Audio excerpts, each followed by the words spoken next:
Hey, it's me, your Uncle Cooper. Sorry to interrupt your music. I do love music, especially when it's set at a reasonable volume.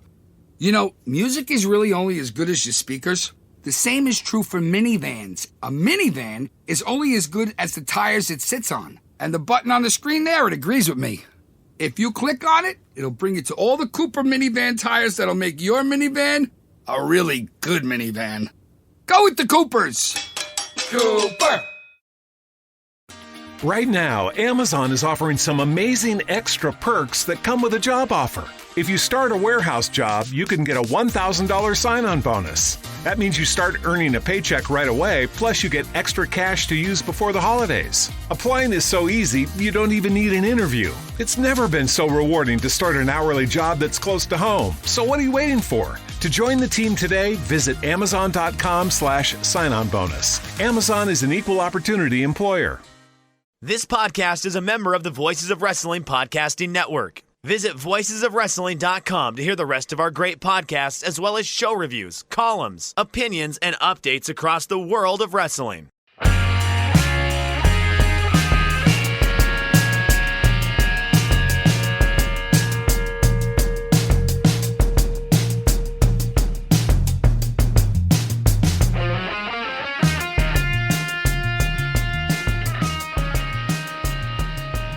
Hey kids, do you like professional wrestling? Well, we like professional wrestling too. This is Shake Them Ropes. I am Jeff Hawkins along with Chris Novembrino.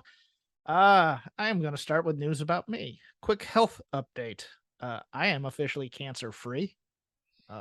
Very happy and humbled by all the support I had these past few months. Feel a little, Chris, I don't know about you, but when you hear, I mean, I will never be that guy who goes, I'm a cancer survivor, unless it's, of course, it's for comedy for this podcast, because I didn't go through like weeks of chemotherapy, and ringing a bell and things like that.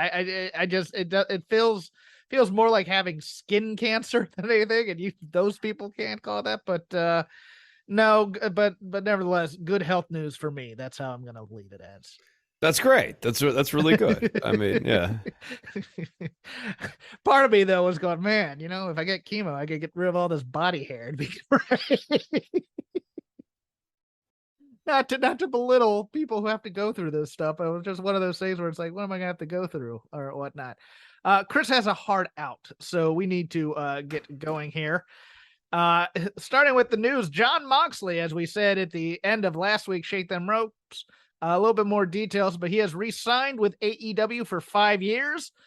In his contract, no more indie dates. Thus, the reason he dropped, or he did not drop the title. Did he have the GCW title? I don't remember, but basically, he won't be doing GCW or Defy or places like that anymore. Just their foreign partners like New Japan. So he has that in there, but 5-year contract, and Moxley was working on kind of a handshake deal for the past couple months. He could have appeared at WWE if he was sick of all the crap with Punk and whatnot. But your thoughts on this, Chris? I mean, I think that the man should get paid, and I think it's good to pay the man. He's been the anchor for that company. Here's my question: is he the ace now of the company, as opposed to, say, I don't know, one of the guys sitting at home, or Hangman, or Bryan Danielson, or something like that? Is he now the guy? If they had, Danielson, I guess, is like a wear and tear sort of issue. There's concerns about, like, can he hold up? If Danielson was in better shape, he'd be the ace for this company. Not based off a presentation or whatever, just like an all around who can be the best wrestler in this company. Like, the most talented guy is Danielson. Okay, but Moxley's the guy.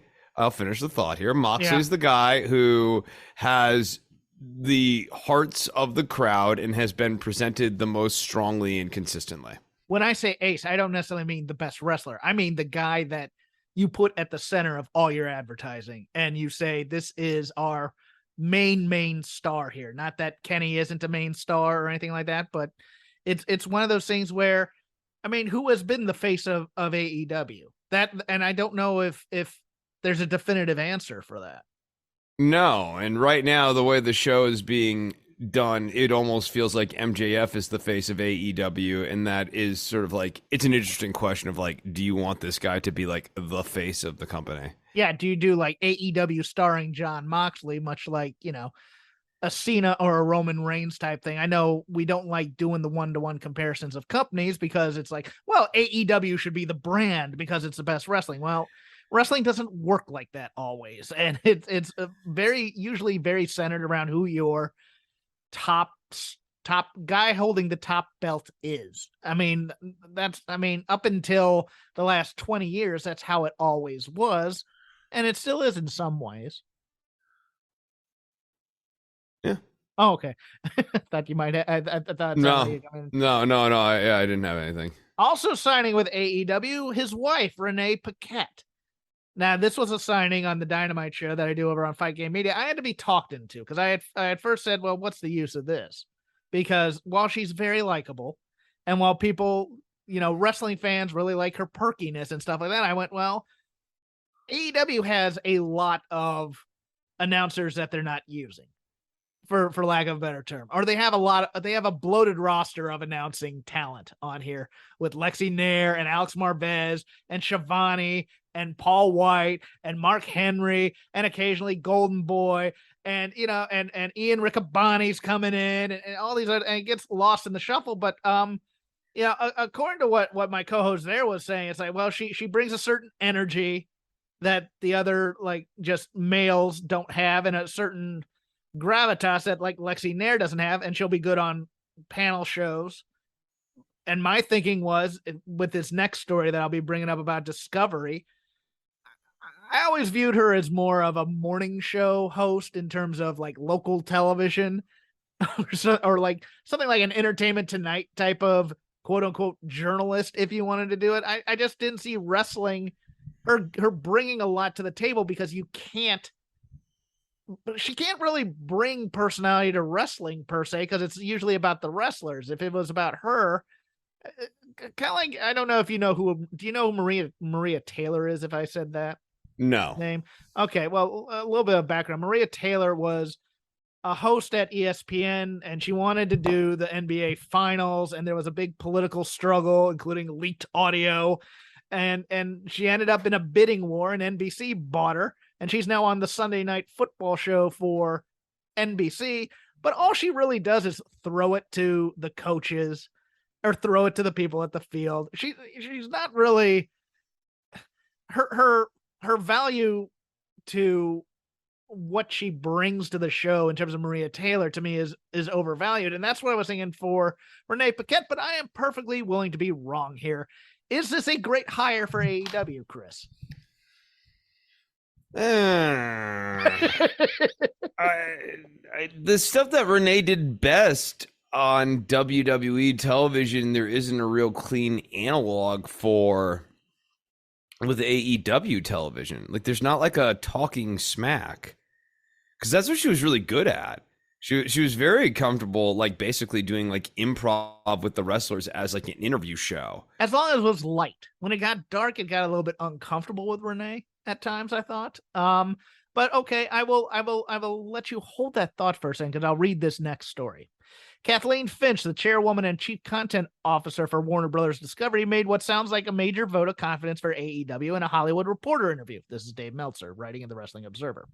She said they are looking at doing 4,000 hours of original content for their U.S. networks and are looking for new scripted series for TBS and TNT, as well as a new sports franchise that would work on those stations. She said, quote, "We really play in the sports space. One of the things that we're doing around sports is creating shoulder programming to hold on to those fans. AEW pulls huge numbers, so we are working with the wrestling team to figure out what new kind of content we can build that's not in a wrestling ring." Now, hearing that, does this make it a better thing for Renee, who did plenty of these types of shows for the WWE network? Because like, what would you say that what I think is like Tough Enough AEW edition? Okay. I was saying, she had that weird celebrity interview show where she was getting coffee with people, that she did for a little while on I believe it was on the WWE Network, and maybe it was Peacock. I can't remember if it was that long ago. But I mean, I'm more open to it. I think I still think in the world of broadcasters like her, I thought Charlie Caruso was a little on the stronger side, to be honest with you. But she's more of a straight reporter versus a personality type. Like I could see her doing basically what Jim Ross does now with the sit down interview type things. I think she'd be good at that. Yeah, and I think like especially as a foil for heels, where it's or like she's almost like the female Tony Schiavone, where it's like everybody loves Tony, and like when someone doesn't like Tony, that means they're a real dick. Like Renee can maybe occupy that role. Okay, yeah, I've warmed up to it a bit, and I think, I mean, and look, we know Discovery Plus loves repeatable, disposable entertainment that they could just put on there. I mean, it's one of those things. If you put on any Discovery Network, it's the same show 30 times a day. So it's gonna be interesting what they do with all that. And I know a lot of people are up in arms about like the animation studios being consolidated and the tax write-offs of certain projects and stuff. I think let's just say jury's still out. Anyways, regarding the situation with those suspended over the fight, this is the fight at AEW's. Is it All Out or Full Gear? I can't remember anymore. Whatever. It was All Out. Thank you. CM Punk, the Young Bucks, Ace Steel, and Kenny Omega. None of the five have heard anything from AEW, Chris. We're like nearly a month out now, right? Oh, at least. Yeah, I mean, I'm sorry, but like, there's not that much to investigate about the incident. It would maybe lasted upwards of 20 minutes in total. The actual dust up probably lasted under 5 to 10 minutes. Chris, I got a theory. They can't decide who to punish. Yep. Because they are really weighing, okay, if we tick off this side, then this side's going to leave. If we tick off this side, this other side's going to leave. Oh, how do we split this baby, Solomon? Because we just signed Jon Moxley to a giant contract, but we don't want the Bucks and Omega leaving to go to WWE necessarily. And we don't necessarily want Punk to leave and then badmouth us, because you know, as soon as Punk gets released, he's going on somebody's show to trash everybody. Right? Yeah, he's gonna the Colt Cabana podcast about AEW is gonna get mondo. Well, no, of course. Like, no, I'm just laughing at the Colt Cabana part of it. Right. Well, yeah. Obviously, we won't be using his platform. I don't think this time around, but. Yeah, like, you know, you think about what that Colt Cabana podcast did in terms of like podcasting numbers in that era. I mean, like, it did stunning. Like, Punk is a massive ratings mover whenever he has he always does. He always makes numbers, man. It got like ESPN coverage. It got, it got mainstream. The podcast got mainstream coverage from sports outlets and stuff because everybody loved Punk and everybody loved the summer of Punk. And God knows Tony Khan, especially given this week with Ariel Helwani and that whole fallout, which we're not going to get into. Go listen to Flagship. They had a very good breakdown of everything with that. But look, he doesn't want Punk going on Ariel Helwani and trashing AEW. So, yeah, I think... look, don't get me wrong. No, beyond. Okay, so like I know we're not going into going into the Helwani interview like because other people have done it better or whatever. I guess my only thought is, if you want. No, just like minor. It was just confirmation more so that like Tony Khan is not a guy who has a lot of answers right now, and that's a big problem as more and more questions start to pile up. Yes, and yeah, he just does. There are any number of other issues in that interview, but like, dude, at a certain point, like, people are going to start to question you if you keep going public and you're not able to answer things in a lucid way. Right. And it's not that, like Triple H doesn't have questions he needs to answer. I thought again, I'm going to plug the flagship as if it needs plugging from us, but I think both Joe and Rich came up, No, it's a good little show over there, Jeff. They're doing good work. I would love for more people to check them out. Yeah, but there were certain follow-up questions that any journalist could ask Triple H about, Vince McMahon getting ousted and stuff like that. And look, Tony, there's probably still some legal ramifications that they need to get through in terms of employee-employer relationship and perhaps executive type of compensation type of things. If they were going to do something as drastic as, say, fire the Young Bucks and Kenny, I'm not saying they're going to, but if they're going to cut everybody loose, then it's much easier to cut loose Punk than it is the officers of the company.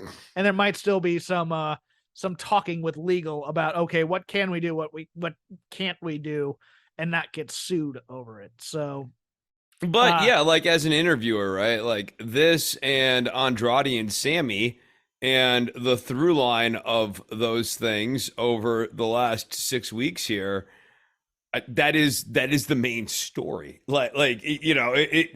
To ask questions about other things is to do the goofy thing that all those reporters did at All Out, where news stories occurring in front of them, and you're like, well, what about this MJF face turn that you guys seem to be teasing? Come on. The crowd really seemed to react to the Acclaimed this week. Yeah, whistling through the graveyard. Hey, did you see the elephant that's in that room over there? Nah, man. No way. Over there. No skeletons in those closets. Keep moving. There are no bones and there are no elephants. Ask your questions. Yes, I am very excited to go to the UK someday with AEW. MJF has a very strong crowd connection that we look to utilize over the next several quarters. Oh my goodness. It's the only thing that's interesting about him right now. This is the thing you want to talk to him about.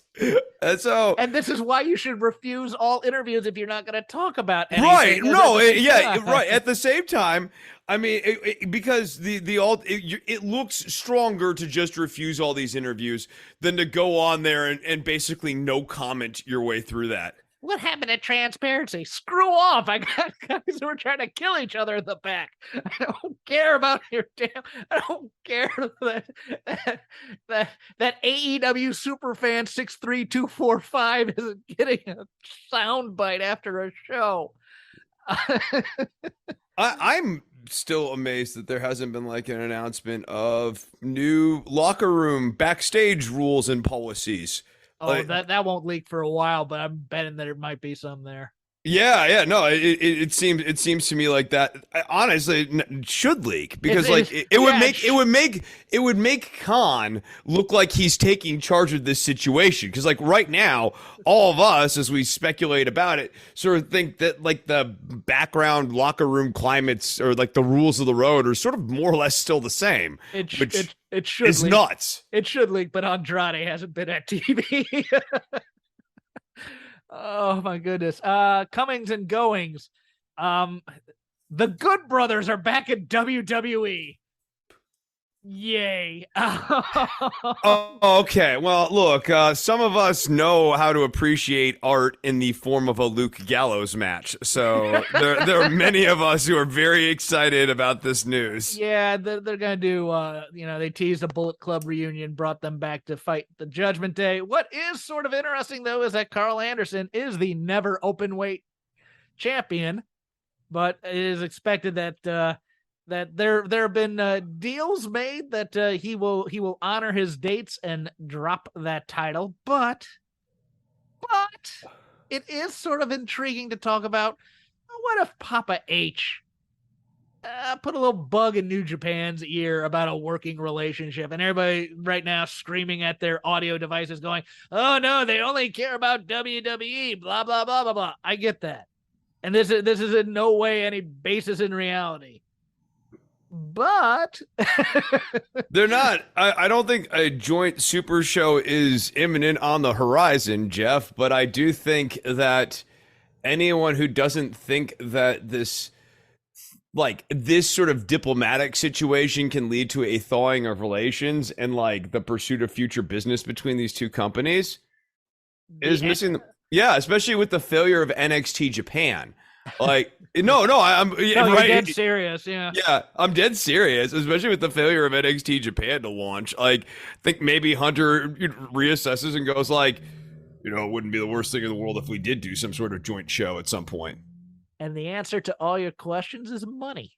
And New Japan would love to have some WWE money flowing through their coffers. AEW money's nice, but hey, I get up from business class to first class over here. So, Forbidden Door was a nice, lovely little pay-per-view, but there's money.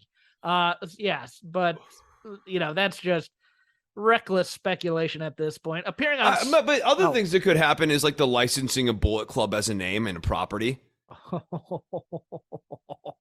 Oh, could you imagine? Could you imagine Bullet Club shirts in the WWE shop? Oh, yes. Man. Money talks, dude. Money talks, yeah. God,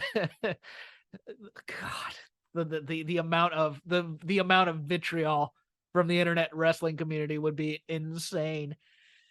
Since we tape on Friday evenings, we did not get to this, but Legado del Fantasma appeared on SmackDown, but not with Elektra. I wanted to say it's Elektra Lopez, right? That's yes, Elektra Lopez. I almost call her Carmen Electra. Elektra Lopez. Instead, Zelina Vega taking the place, at least for now. Upgrade, downgrade, or push, Chris? Push, and I would actually have both of them together. I kind of would too. Yeah. You have the big one and the small one, and they both work together outside the ring to like cause mischief and help the team win. I think that's kind of an interesting twist on the manager thing, where there's two of them. Yeah, far be it for me to say that Elektra Lopez is not a great wrestler. She's good. She's improving. Far be it for me also to say that sex is not a part of wrestling, and that Elektra Lopez brings the sex in Legado del Fantasma, and would probably be a welcome addition to this act. Not that Zelina Vega isn't attractive, but having both of them on there, where Zelina's more presence than anything in terms of getting heel heat. Oh, she's a good talker. Yes. Yeah, she can be the mouthpiece much better than Elektra. No, I think like them as the dual-headed manager actually makes a lot of sense. And then over on the AEW side at the Rampage tapings, this won't be out before Rampage, so you're not being spoiled, I don't believe, but Matt Taven, Mike Bennett, and Maria showed up. They are no act more dynamic than those. I mean, that is like saying we're going out for ice cream and you get vanilla. And that's no offense to any of those three, but it's just we've had them in New Japan. We've had Taven as Ring of Honor champion. We've had Mike Bennett in WWE. We've had Maria a few times, and I see friends of mine who are clamoring for Maria to be in AEW to help this women's division, and I'm just like, how? Well, she'd be a good presence backstage and this and that and the other. I'm like, okay. But work situations are different every time you go in. So there's not that resume that I think people think she has to come in and change things in the women's division necessarily. No. And the thing that like AEW needs essentially is someone who can have the same level of presence as Britt Baker. Like you need like a top level ringer. Which you either have to home grow or you have to buy, and Maria's not either of those. Yeah, the only person out there right now that could possibly be that person is Sasha Banks, and I don't think she's coming because she's having too much fun playing model and actress right now, according to her social media. So, and who knows if she's coming back to WWE at all. I have my doubts. I'm starting to doubt this now, Chris. I really am. But yeah, outside of Sasha, there's really no one who can come in and sort of do the thing that, like, yeah, that roster on that side needs an infusion, but it's like a top level infusion. That's hard. It's That's like hard. one person who wouldn't get absolutely killed by Britt Baker doing her demeaning. Oh, you think that? I mean, you could fight fire with fire and put Charlotte in there, but she's not going to be available. But yes, someone who could hold their own with Britt, both in the ring and out of the ring, and that's an issue for them. No, and WWE has most of those talents Yes. that you would want right now under contract. Yes, Whether it's Io Shirai or Asuka or Charlotte, Sasha's like, if anything, Sasha, Becky, like all the Bianca. people.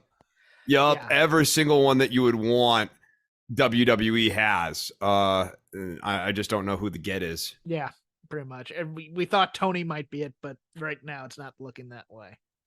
No, right? Yeah, we thought Tony might be it, but they just no, it's just not happening.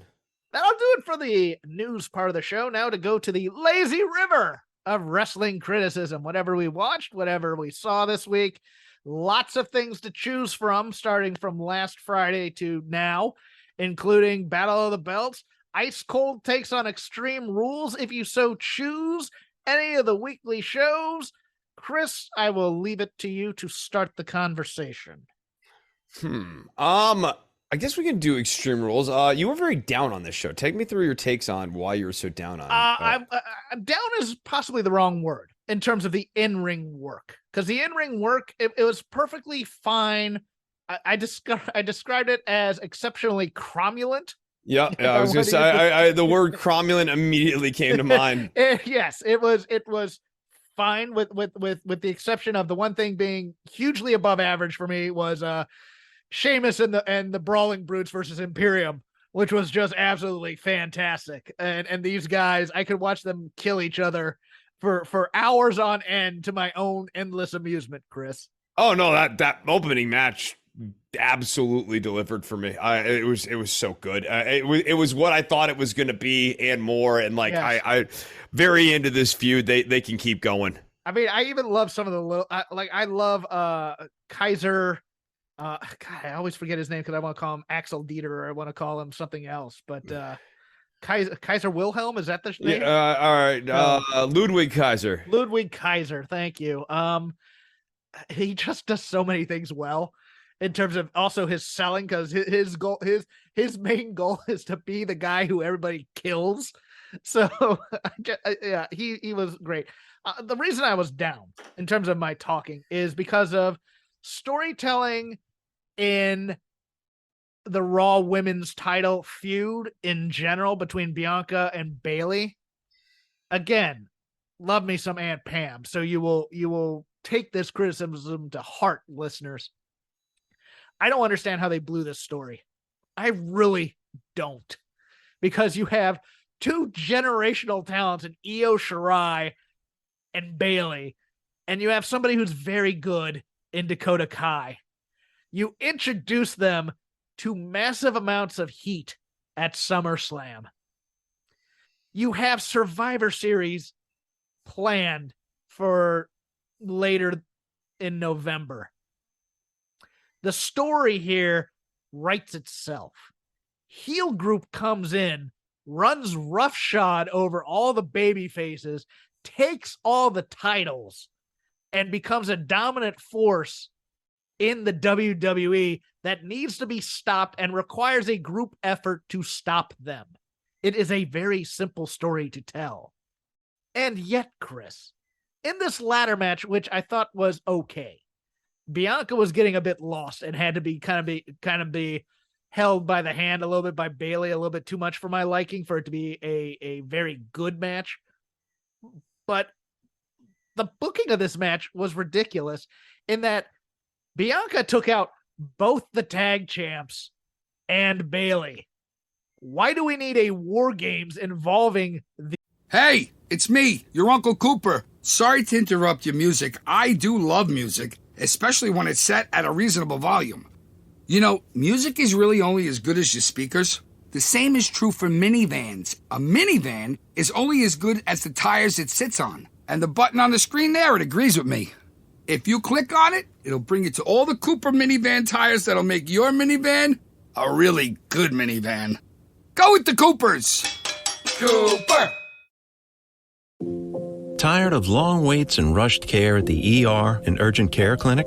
Next time, stay home and let Dispatch Health bring the power of the hospital to you. I call Dispatch Health. A care team of medical professionals actually come to your house. They're the same caliber of people that you would see if you were at a hospital or an urgent care. Dispatch Health can treat most non-life-threatening emergencies. They can do the x-rays, they can do stitches, urinary tract infections, blood test, urinalysis, ultrasound. It's almost everything that they can do at the ER. You never feel rushed. They're there for you and only you. I felt like their only patient. And it costs no more than a trip to urgent care because Dispatch Health is covered by most insurance, including Medicare. See if we serve your home at dispatchhealth.com. Dispatch Health really went above and beyond. It's wonderful to have care come to your home. House calls are back, and they're better than ever. Learn more at dispatchhealth.com. These three, if Bianca Belair can just come in and murder death them. And the thing is, this is Vince thinking / how Triple H was booked. And that worries me a bit about the storytelling in WWE. Because remember, to get Triple H over, they'd always put him in there against the tag champs 2-on-1, and he'd always beat the tag team champs. And to make them dominant. It doesn't, look, being dominant doesn't make you good. Being good makes you dominant. And that is the mistake that I think WWE mistakes itself far too much in its storytelling when it's trying to build up feuds, is that we have to make these people seem overpowerful when just being very, very good will make them dominant in and of itself. And I just don't see how. I think Damage Control is dead, Chris. I really do, as a faction. And I think Io Shirai is starting to give looks to Bayley, like doubting her as a leader, and we're eventually going to get this contrived turn somewhere. Yeah, it's like they were trying to be too clever here. Bayley needs to win the title off of Bianca. The money with Bianca's in the chase, and you have the faction take over and take control. The tag team already has the belts. The leader of the group should have the belt. Her whole mission in life is to get the belt. And like, what is the point of prolonging this? Why? You know, are we downcycling them already? I don't think we are. I just did not see any wisdom in prolonging. Yeah, this. we don't want to see the chase of the heels. We want to see that. We want to see how they're going to win it. And then once they win it, the money is in the baby faces going after what they've lost and trying to figure out this obstacle that's in front of them.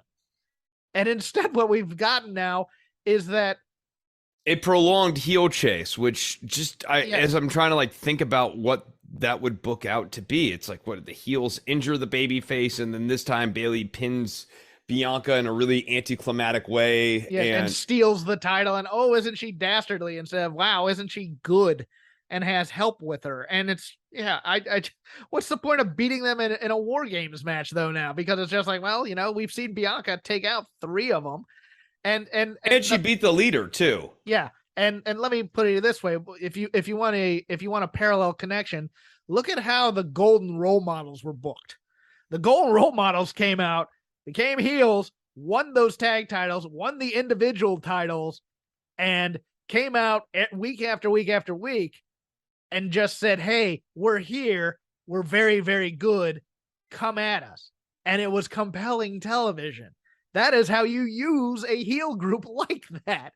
They have the prototype right in front of them and one of the people that was involved in that feud, and they can't figure that out. And that worries me a bit. Yeah. Yeah. The other big thing, I mean, we have to talk about is Bray Wyatt. Sure. I think because the other matches were good. I mean, Edge's I liked the Edge match, but my God, do they love chewing the scenery And in this case, the slow chew of the scenery, where it's like, we could tell this story in 10 minutes. But we're going to take 25. Yeah, no, the end of the match went on far too long, but it was actually not bad. That's the thing is, like, I enjoyed the work in that, but it went on too long. People are excited for Bray Wyatt, at least people in the WWE. We talked about the hiring of Rob Fee last week. I am now convinced that Triple H thinks that Bray Wyatt is his Undertaker and is going to now book him as such. And this is going to be Mr. Spooky and special effects and things like that, where I don't know if people really liked The Fiend. I mean, he was a merchandise machine. Don't get me wrong. I think people really wanted to see how the cult leader type thing. I think people liked Wyatt's promos, and I think those will come here. But the whole, symbolism of the death of the Funhouse, and then the live action characters, which there are rumors of who the Wyatt Six are. I'm starting to think more and more it leans more towards it's the Dyad, the Schism, Grayson Waller, and those people that are doing this with them. I kind of agree versus main roster people or people that they're bringing back. I think it's a big NXT call up type thing. The contrived, the buzzards in the audience here and the bunny. I don't think people want to see Bray Wyatt and 6 bad Sid Marty Krofft puppets, live action in suits like Sweetums from the Muppets surrounding them. I think they just kind of want a badass Bray Wyatt with a heel stable kind of being a bad cult leader as opposed to swamp wizard, horror movie icon Bray Wyatt. But your thoughts on just how they reintroduced him? Yeah, I think people are ready for a Bray Wyatt that's focused on Bray Wyatt, and I do worry that the Ministry of Swampiness is not the right way to go here. That, and I was going to mention something else here. Bray looks like he's gained about 30 pounds. And not that. How am I going to put that? How am I going to dig out of this hole? Not that big men can't be good workers, and not that they can't move in the ring. He just looked like he had gained a lot of weight while he was off while he was cut. It didn't look like mobile weight. I'll put it that way. I'm with you.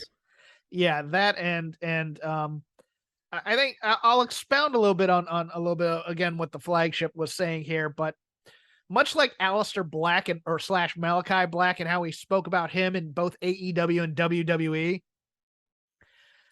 I think there's going to be certain reins that have been taken off of Bray and his creative instincts here, and I'm not sure Bray's instincts without a guiding hand are good.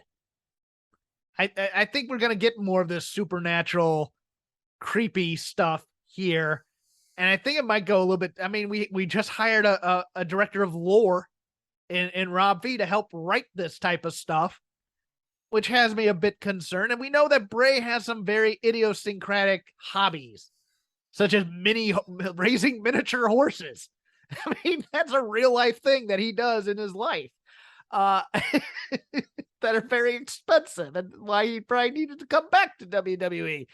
So I'm very, I don't mind creative control, but I think I need a showrunner with a firm hand who will say yes and no. And then the talent will trust him to say, okay, I get your weird creative instincts. I will help guide them. And I'm not sure that Triple H is necessarily the guy who can do that. No, I share your concerns. I'm very lukewarm on the re-debut right now, but it's super early. Yeah. I don't have anything. I mean, other than that, the Liv Ronda match was preposterous. Dreadful. Yeah, preposterous and dreadful and very bad. And Liv should have won that match. The fight pit match, I thought was It's almost like, hey, how would you normally book a special referee in a match? And hey, we're going to fight against that because that's what everybody else would do. Daniel Cormier did nothing in this match. And I'm just like, well, what was the point of that then? I know that was the weird part. Like the whole point of that was for him to like push both these guys back. Yeah. Sort of loom over them and go like, you're not here to fight me. And then they both back down to him. Right. I thought it made them both look smaller. Yeah. And I have no other notes on Extreme Rules, so I will defer to you as to the next place we're gonna go. Okay, let's do a little Dynamite here. Okay. We've already. What do we think about the MJF face turn tease thing? Oh, I don't think it's a face turn, but I did have a question about this because I really, really liked this promo. I did. And I like that he is. It's interesting that they've decided to now rush, and we talked about this last week. They've decided to rush the firm MJF issues to a head within 2 weeks of each other. Yeah. And then when MJF starts cutting his promo, he's fantastic to me when he's cutting it in the camera. Now here's the creative beat. If I was scripting this out, that I'd question if he came to me with this promo. The one where he talks about being a little bit self-loathing. When he looks in the mirror, I hate myself too. And I don't know, do we want self-loathing MJF where he hates himself? Is it a beat of self-realization by the villain? Or do we want someone more like, and I hate to use this because it's just a Mount Rushmore promo, but Ric Flair, where it's like, I get up every morning and I love being me. And I love being evil. And I love being a jerk because I know I'm better than you. I mean, that's the other beat I would have had. I would have ended the promo as opposed to generational talent with, I'm better than you and you know it. But I think generational talent I think you might be right on this face turn thing, even though I think this company needs a major league heel. And I think MJF is it. But the promo overall was spectacular. It was just it was very I have actually no notes on the promo itself. MJF continues to be quite good. I even like that Wheeler Yuta thing. The issue is not MJF doing his job poorly or anything. It's just that Wheeler Yuta was completely outclassed by a far better, more talented guy. And I thought that this was good again. I do think like we are at least playing the seeds for an eventual face turn for MJF. And it's interesting. It's a move. I think it just doesn't feel like they know. Like when they started the pairing of MJF and the Firm, I don't think they really knew what they were doing with it. And I think they're like trying to make a story now. They're trying to make fetch happen. Yes. They're trying to catch up to it. We have this idea. This is how we're going to get out of this chip thing on the ladder. Yeah, this is how we're going to get through this ladder match finish, and then we'll figure out how this makes sense in the intervening weeks. And I mean, time is wearing on. I could not. Yeah. Okay. I'll get into that point in a second. My other 2 points about Dynamite are fairly quick. Nyla Rose is fantastic on promos. And in her social media as well. She might be what the division needs, because I absolutely adored this promo and how she was reacting to people and how she reacted to Anna Jay coming in and challenging her. Her acting chops are big because I believe she was in the theater scene in the Washington, D.C., Northern Virginia area when she got signed. I enjoyed that. And I'll leave my third one's about the Garcia quote unquote turn, but I'll any comments about Nyla Rose? No, I'm with you though. I thought she was actually a fresh presence on here. We'll see how I feel about her when she gets back in the ring. But backstage, she's co-opted the BITCH thing in her social media, and it's great. I don't know if you saw that tweet, but it's like her social media game is on point and so strong that she might be the one to be able to finally get this division a little bit of a spark. The Daniel Garcia thing was ridiculous. I thought so too. Good. That's where I was going to go next. It's just he needed to. It just makes no sense whatsoever for him to go back to the Jericho Appreciation Society at this point. I'm not sure if he is necessarily, but let me pause the naysayers here because I can hear. I've heard everybody break this down and go, well, what he did was he realized Jericho was right. and that sports entertainers can be professional wrestlers. That doesn't forgive Jericho for hitting him in the head with a belt. I'm sorry, it doesn't. And if they're going to do a story where it's like, okay, Garcia doesn't like being put in the middle of this whole kind of thing, and Yuta doesn't like being a young boy in the Blackpool Combat Club, and they decide to unite together, I'm cool with that as a nuanced story, and I'm willing to go along with it and see how it plays out like that. If he's just going back to the Jericho Appreciation Society, it's a mistake, because it's the same thing we saw with Wardlow and now even with Jamie Hayter, where it's like people are dying for this person to turn, and you got to give it to them. Otherwise, by the time we get back around to it, it's just not going to be as hot.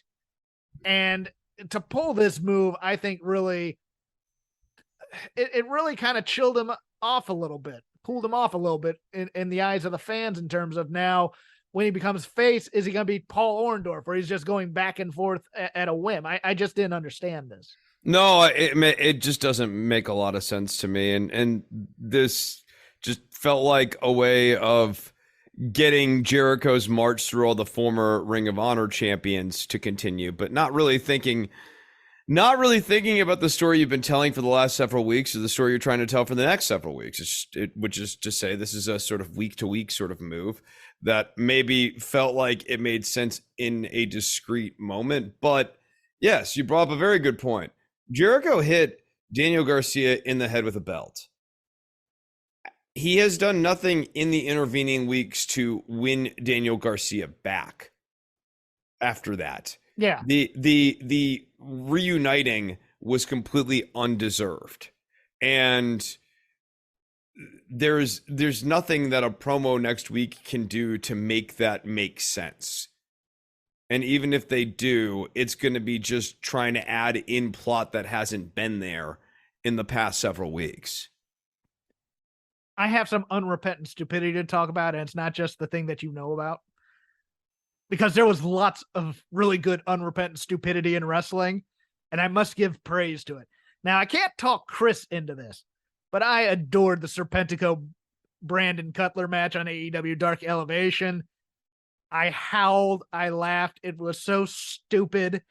It was like they decided to rib everybody in AEW, to the point where it might be in my top 5 matches of the year. I know that's overpraised. I know I can hear Chris's teeth grinding in my cans right now, because he's just watching like, no, this is dumb. I don't like it. I was like, I understand. If it was a parody of tropes of AEW matches done in a more pointed satirical way, I would be on board with it. But like, I don't know. I don't really feel like they were in on the joke. It's fine. Nevertheless, I will get to 2 more stronger instances of unrepentant stupidity that I love, even though one breaks one of my cardinal rules. And that's this one. Sami Zayn and the Usos on Raw, where he goes that Jey Uso lately hasn't been very Ucy. That and when he said yeet, like the way he says yeet is so funny. Like he's very funny. I love those Uso bloodline segments every week. They're great. That Roman loves Sammy now. This is the way that we thought would be more interesting, and it is to me. And I think Sammy, and Jay keeps screwing things up. Yes, I think Sammy's a little bit too over the top here for my liking at times, but I get it. It has to be played big like this. I'd kind of like him to calm down and realize he's annoying everybody while doing it. But at the same time, I kind of don't want him to stop doing that, because the fact that this thing got over is so amazing in its own self, because most people would just turn on this as stupid, but it's so damn brilliant that I absolutely adore this. It makes his matches really fun too, because they become this sort of bizarro world where he wrestles as a heel, but everyone reacts to him as a babyface. But weirdly, in the context of the story that they are telling, it makes perfect sense. And so it makes for a very fun break in the continuity of the show. I enjoy this stuff a lot right now. And then over on NXT, Chris, I have to bring this up because this is so unrepentantly stupid, and was even more stupid that it got brilliant. You all know my theory on Kiana James and her character. Kiana James lives in a 90s porno world where there's no sex. Kiana James and her buxom assistant, I don't believe they've given her an on-screen name, but her name is Giovanna Borneo in real life, a judoka from Brazil with certain enhancements that men love, which fits into the Brazzers narrative. Well, Chris, Kiana James is going to buy the land on which Chase U is built to take Chase U away from it. This is such 80s cheeseball comedy that I half want Chase U to say, we need to put on a show to save the university. Now, I want Mr. Chase Goes to Washington. Oh, that'd be fantastic. But Chris, I think it gets even better because I think they may go hardcore into the porno world. And I think, don't get me wrong, I don't think there's going to be anything on screen or anything like that. But I think either Mr. Andre Chase or Bodie is going to be seduced by one of these women. Keanu. Be seduced. Keanu seduces Bodie. Yeah, or the secretary seduces Bodie. Oh my God, it's going to be pornolicious and it's going to be fantastic. It's fantastically bad. Miss James, a Bodie is here to see you. But this Andre Chase character, it really works. It's a good character. It's fun. I kind of want to see Kiana and Giovanna be the cure of the intermittent rage issues of Andre Chase. But I think Bodie's the call here, and it puts a schism in between her and Thea, who is fantastic here. I just hey, Kiana. Thea's also very good. The thing about the Chase U act is that Bodie is very good at this character, and Thea is very good at her character. And Andre's very good at his character. No, I know. Yeah, the reason it works is because all three of these people are playing their characters at like 10 out of 10 levels right now. Do you have anything on NXT? Because I have a couple more things if you wanted to. It is the Stax Lorenzo thing is like really funny to me. Like the promo in the back with Tony and Stax cracked me up. Like, who am I fighting? I'll fight anyone. Trying to think. I also enjoyed Pretty Deadly. Pretty Deadly doing the grandstanding. Go Sports. Go Sports. Yes. I don't like Booker T on commentary, but the moment Grayson Waller hit the sidekick, and you hear Booker T under his breath go, "What the hell was that?" He was really bad all throughout the show. My favorite was when he inexplicably went heel on Idris Sanofi and Malik Blade. that just. To the point where like Vic is kind of like trying to reel him back in, sort of like, I don't really know how to play off of this, dude. You need to stop. You're ruining it because they already have a dumb gimmick where one guy just wears a sweater vest and the other guy's an athlete. They have no real gimmick other than being dumb. And this is the type of thing that Booker T lays into because he hates characters like this that don't have any motivation. So he thinks he's pushing them in some way, in terms of pushing them to come up with something or do something, and he's not. It's kind of burying this. And in other bad turns, but I found the unrepentant stupidity of it great. Roddy Strong doing the Ron Wright thing in the hospital. If this has been a ruse the entire time, and he put himself in a hospital for a few weeks just to get at the diamond mine. This is method acting we haven't seen since James Dean, Chris. Yeah, don't think about it too hard, but yeah. What kind of quacks are at this hospital that don't see that Roddy's faking this whole? I like Valentina Feroz. She yells a lot, but I like her. Oh, I'm here for Veer and Sangha. Yeah, Veer and Sangha, like them reunited as well. I think they should be baby faces, though. A babyface monster team, which sounds preposterous. But how are you gonna boo Sangha? Especially at this point. But yeah, like other things. JC Jane, I like the kind of style that she was working in this match, where she was trying to fight Alba Fire straight up. Like, she wasn't like a scared heel or like, I'm gonna cheat or whatever. She like tried to fight Alba Fire straight up. Yeah. Got overpowered, but like that's the right match style for her. Yeah, my other notes are backtracking to AEW. So my one note Sure. was this is what I'd say. I watched a little bit of AEW Dark because I watched the women's match, and there's a very good 6-woman squash on there.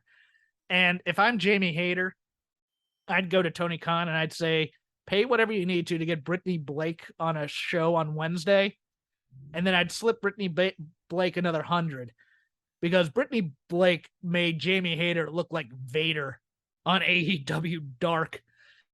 She just looked like a power person killing this poor, like Vader beating up a Mookie. That's how well Brittany Blake made Jamie Hayter look like $1 million. If they were ever going to try and get Jamie over as a babyface singles act, the first match I'd book would be her versus Brittany Blake, as just a total squash, and she would be over like Rover, in my opinion. Okay. And Emi Sakura just is the queen of AEW Dark. She just chops the crap out of people. Go watch her. Oh yeah. One other. Did you get to watch Battle of the Belts at all? A little bit, yeah. Well, I thought Jade Cargill had her best match with Willow Nightingale. I just don't think you can. We were saying that maybe Willow should beat Jade, but she's already lost to Jade 3 times now. We got to build the 4th time up now. The 3rd time should have been the charm, right? Willow gets a great reaction. Don't get me wrong. But it boggles the mind that this Jade thing has gone this long with no clear end game. There were end games, but they were ruined. Right. It was Statlander, and then they had no plan B, and now they're looking around going, okay, who's going to be this person? And if Shafir hadn't laid an egg, like, Shafir was built the right way, but like, obviously that was a dud. It might be Nyla. Now that I think they may just go through with it, have her dump the baddies and make Jade a babyface and see what they have in her. Would that be the way to go here? I don't know, because I kind of think like eventually you like don't want to have Jade and Hayter on the same side of the roster. One of them should be a babyface and one of them should be heel. That's very, very true. And then all you have is Britt. Right. No. I mean, there are certain people in the division who would like that, but like, no, I think if you're going, what is the AEW roster of tomorrow look like? It's got to be Hayter and Jade as the 2 pillars of it, with Baker as, like the very important 1A. Chris has to get to a gig, so we're going to end it there. You can follow me at CrapGame13. You can follow Chris at DWATG. You can just follow the show at Shake Them Ropes. We are part of the Voices of Wrestling Podcasting Network. I am on Fight Game Media, patreon.com/Fight Game Media for $5 a month. I do the Dynamite Show with Paul Fontaine, hot takes on AEW, where we go granular on AEW Dynamite every week. That might not be for some people, so I just bring the hits over here and do them on Shake Them Ropes. Chris also does other projects, but I think is Don't Worry on hiatus? Yeah, kind of right now. You can still go and sub up at patreon.com/DWATG. When I get back to doing it, your buck a show will go to me, and you will get a new podcast and the video version of it. If you want guitar lessons, go to Instagram.com/Dr_Nove, DOCTOR_Nove. You can message me on Instagram for guitar lessons or keep up with all of my musical going-ons over there. Hey, it's me, your Uncle Cooper. Sorry to interrupt your music. I do love music, especially when it's set at a reasonable volume. Music is really only as good as your speakers. The same is true for minivans. A minivan is only as good as the tires it sits on. And the button on the screen there, it agrees with me. If you click on it, it'll bring you to all the Cooper minivan tires that'll make your minivan a really good minivan. Go with the Coopers! Cooper! Tired of long waits and rushed care at the ER and urgent care clinic? Next time, stay home and let Dispatch Health bring the power of the hospital to you. I call Dispatch Health. A care team of medical professionals actually come to your house. They're the same caliber of people that you would see if you were at a hospital or an urgent care. Dispatch Health can treat most non-life-threatening emergencies. They can do the x-rays, they can do stitches. Urinary tract infections, blood test, urinalysis, ultrasound. It's almost everything that they can do at the ER. You never feel rushed. They're there for you and only you. I felt like their only patient. And it costs no more than a trip to urgent care because Dispatch Health is covered by most insurance, including Medicare. See if we serve your home at dispatchhealth.com. Dispatch Health really went above and beyond. It's wonderful to have care come to your home. House calls are back, and they're better than ever. Learn more at dispatchhealth.com.